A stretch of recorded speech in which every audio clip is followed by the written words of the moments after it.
Hello everyone welcome back to the channel welcome to new vlog. तो आज के होच्छे दोल शुभ दोल यात्रा सबाइके शुभ दोल यात्रा शुभेच्छा। और এইদিকে সুকৃত এদিকটা এসো। এই যে সুকৃত ছাদে গেছিল রং টং মেখেও চলে এসেছে। মেয়েকে বেশি রং খেলাবো না, মেয়ে কারণ ওর স্কিন এখনো খুব সেনসিটিভ। ওর কপালে একটা ছোট্ট টিপ দেবো, সেটার এখনো শুরুয়াত হয়নি। ওর বেচারা ঘুম পেয়ে গেছে, শোনো আমার হাসছে। আবার শুভ দোল যাত্রা মা, সবাইকে বলে দাও। দেখো জামায় রং লেগে গেছে, কিন্তু জামায় রং লেগে গেছে বাবার রঙের থেকে। তো আমরা এখন ছাদে যাচ্ছি, একটুখানি বেশিক্ষণ থাকবো না, কারণ ওর আবার ঘুম পেয়ে যাচ্ছে। এদিকটা আলো আছে, ওর ঘুম পেয়ে যাচ্ছে, তো ওর সমস্ত কিছু রেডি করে যাচ্ছি। ওপরে কি একটুখানি রং খেলেই চলে আসবে, এবারে অন্যবারের মতন খেলা হবে না। যাই হোক, তো আমরা হোলি রেডি হয়ে গেছি, এবার যাচ্ছি ওপরে। তো প্রথমে সবাই ছাদে গেছিল দোল খেলবে বলে, কিন্তু ছাদে এত রোদ যে নিচে চলে এসছে। আর আমি এবারে খুব সাবধানে দোল খেলছি, কারণ বেশি মানে মাখামাখি হয়ে গেলে খুব প্রবলেমে পড়ে যাব।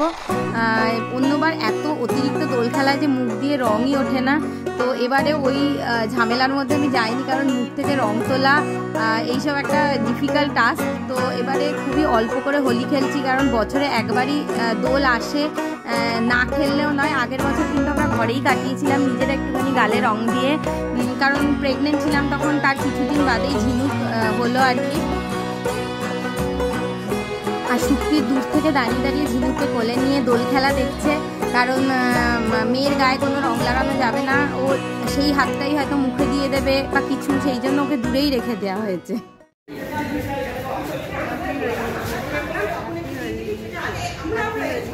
আজকে আমরা বেশি সুকৃতকে রং মাখাতে পারছি না, কারণ ঝিনুক আছে। ঝিনুকে একটা ছোট্ট টিপ দিয়েছি আমি, আর কেউ দেবে না।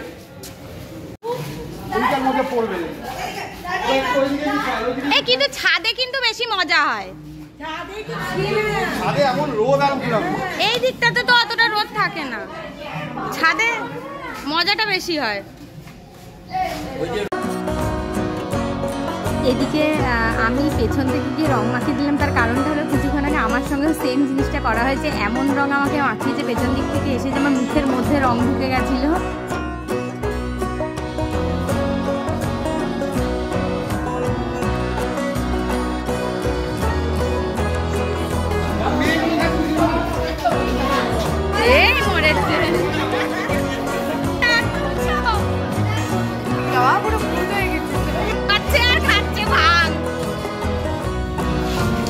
আমি একবার খেয়ে যা আমার ইয়ে হয়েছে, যা মানে এক্সপিরিয়েন্স হয়েছে, আর আমি বাচ্চা নিয়ে আর ওই রিস্ক নিলাম না। আমাদের হ্যাপি হোলি আলাদা।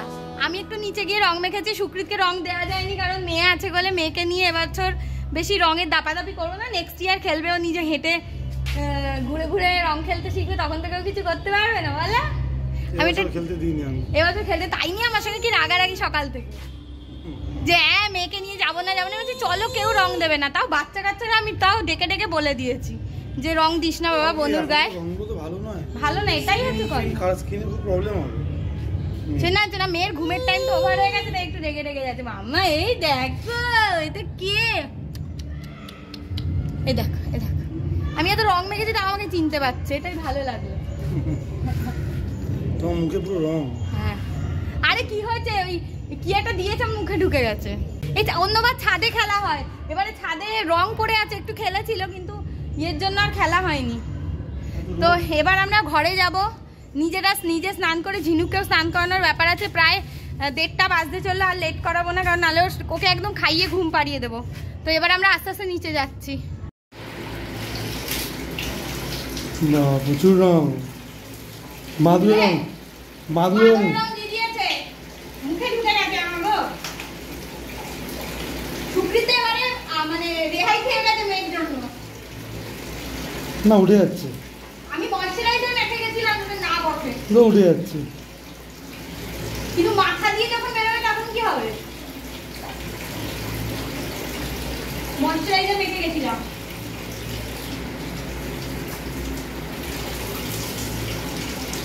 এই দেখো, এই যে সবুজ গুলো যে মাদুরের রং, উঠেছে মুখেরটা, অনেকটা উঠে গেছে, উঠে যাবে।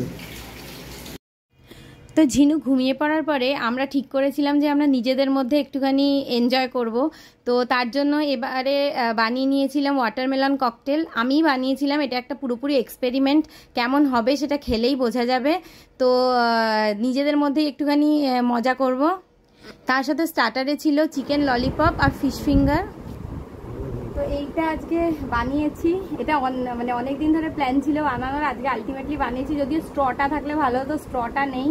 এটা একটা ইয়ে লাগছে, আর মিন্ট লিভসটা খুব প্রয়োজনীয় ছিল, মিন্ট লিভসটা আনা হয়নি, আর অনলাইনেও আনঅ্যাভেলেবল। আমরা এমন বাজে টাইমে অর্ডার দেওয়ার জন্য চেষ্টা করেছি যে আনঅ্যাভেলেবল, সো সেগুলো ছাড়াই হয়েছে। আর একদিন সব কিছু নিয়ে হবে। তার সাথে রয়েছে এই যে দেখালাম ছবিতে, এই সরি ভিডিওতে, ফিশ ফিঙ্গার আর ফিশ ফিঙ্গার আর চিকেন ললিপপ। চলো cheers, happy Holi. Happy Holi. Holi special mocktail, sorry cocktail. একটু বরফ দিতে পারলে খুব ভালো হতো। আমার প্রবলেমটা হয়ে গেছে, বরফটা না আমরা জমাতে ভুলে গেছি। কালকে ভেবেছিলাম বরফটা জমাতে দেবো, কিন্তু ভুলে গেছি, যার জন্য একটুখানি সমস্যা হয়ে গেছে। সমস্যা কিছু না, খেতে ভালো লাগে বরফটা দিলে। ঠান্ডা জল মিশিয়ে দিলে হবে না, ঠান্ডা জল মেশালে সেই ইয়েটা আসে না, সেই টেস্টটা আসে না। বরফ জমে গেছে, এখন দিতে পারো। জমেনি এখন, জমে না। ঝিনুক হওয়ার পর থেকে আমরা নিজেদের মধ্যে এরকম দুজনে বসে টাইম খুব কমই পাই, কারণ সুকৃত ভীষণ নিজের কাজে বিজি থাকে, আর আমিও ঝিনুককে নিয়ে তো বিজি থাকি। তাই এরকম টাইম যখন পাওয়া যায় তখন ভীষণই আনন্দ হয়, খুবই মজা লাগে। আর নিজেদের মধ্যে টাইম কাটানোর মতন পজিটিভ জিনিস কিন্তু আর সত্যি কিছু হয় না। তো আমরা একটু ছাদে এসেছি, ঝিনুক অনেকক্ষণই ঘুম থেকে উঠে পড়েছে। অ্যাকচুয়ালি আমরা লাঞ্চ করার আগেই ঝিনুক ঘুম থেকে উঠে পড়েছে। তো ঝিনুককে হাই চেয়ারে বসে আমরা একটু লাঞ্চ করে নিলাম। তারপরে সুকৃত বললো যে একটুখানি ল্যাদ খাচ্ছিলাম ঘরে, তারপরে সুকৃত বললো যে চলো একটুখানি ছাদে যাই, ভীষণ সুন্দর হাওয়া দিচ্ছে, দারুণ হাওয়া দিচ্ছে, দারুণ হাওয়া দিচ্ছে। আর ও খুব কথা বলছে, হাওয়াটা এত ভালো লাগছে না, মানে বলার মতো না। আমার না গলাটা কালকে থেকে আবার চোখড হয়ে গেছে, মানে সেরে গেছিল পুরো মানে মনে হচ্ছিল না গলাটা একদম আগের মতন হয়ে গেছে, আবার চোখড হয়ে গেল একটু। ভালো লাগে না, কবে যে কি যে হচ্ছে এত। আসলে আমার না এত চেঁচালে গলাটা ঠিক হওয়া মুশকিল আছে। আবার ঠান্ডা খেলাম, ব্যাস হয়ে গেল। কি হয়েছে, কি হয়েছে? এত রাগ কেন, কি হয়েছে? ওই বাবা কি হয়েছে? দাও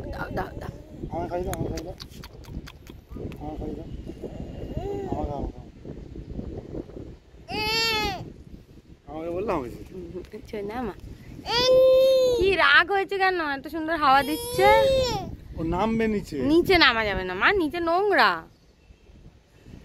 নোংরা শোনা, নিচে নোংরা তো। ঘরে গিয়ে নিচে নেবো, ঘরে গিয়ে মেঝেতে নেবো, এখানে নোংরা, ছাদে নোংরা মা, একদম নোংরা হয়ে যাবে সব। ও নিচে নামবে গো, আহারে। ভালো করে হাঁটতে শেখো, তারপরে নিচে নেবো। হ্যাঁ, ভালো করে হাঁটতে শেখো, তারপরে নিচে নেবো, ঠিক আছে সোনা মা?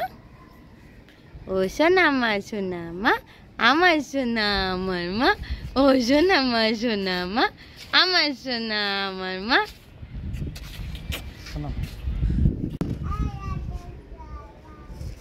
আয় পাখি আয়, ডাকো পাখিকে, ডাকো, বলো ওকে।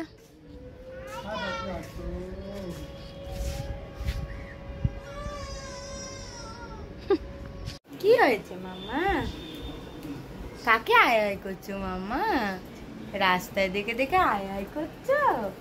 দেখো বাইরে কিরকম বিদ্যুৎ চমকাচ্ছে, মা। ও সোনা মা, আমার সোনা মা, আমার দুধ সোনা মা, আমার সোনা মা, আমার দুধ সোনা মা, আমার সোনা বুড়িটা। আজকের দিনটা সত্যিই খুব ভালো কেটেছে। ঝিনুকের প্রথম দোল, ঝিনুকের সাথে আমাদের প্রথম দোল, সত্যি ওকে নিয়ে এই দোলটা কিন্তু খুব সুন্দর কেটেছে, খুব আনন্দ করে কেটেছে। তো আজকের ব্লগটা এই নোটেই শেষ করছি। যদি ব্লগটাতে কিছু ভালো লেগে থাকে তাহলে অবশ্যই লাইক করবেন, কমেন্ট করবেন, শেয়ার করবেন, আর চ্যানেলটাকে অবশ্যই সাবস্ক্রাইব করবেন।